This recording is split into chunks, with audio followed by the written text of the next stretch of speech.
এই যে আল্লাহ যে নিয়ামত দিয়েছে, মাথা মাথা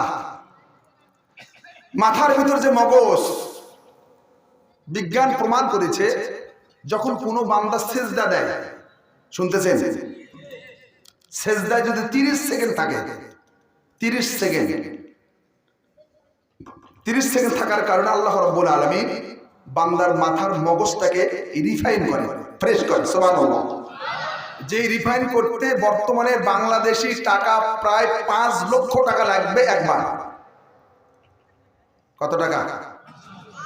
আর প্রতি সেজদায় 30 সেকেন্ড থাকার কারণে আল্লাহ তার কুদরতি ভান্ডার থেকে বান্দার মাথাকে রিফাইন করে ফ্রেশ করে দেয়। সুবহানাল্লাহ। সেজদায় কমপক্ষে 3 তাসবিহ, কমপক্ষে 3 তাসবিহ পরিমাণ, মানে 30 সেকেন্ড আরো বেশি। কি বলেন? বিজ্ঞান প্রমাণ করেছে যে 30 সেকেন্ড যদি হয় তাহলে এটা ফ্রেশ হবে, আর যদি আরো বেশি হয় তখন এটাকে আরো সুন্দর করে, আরো ক্লিন করে, আরো যত রকমের আল্লাহর কুদরতি ভান্ডার থেকে ফ্রেশ করার যন্ত্র আছে, পৃথিবীর কোন যন্ত্র না, সব আল্লাহ তার কুদরতি ভান্ডার দিয়ে এটাকে ফ্রেশ করে দেয়। এই জন্য শুকরিয়া আদায় করবেন কার?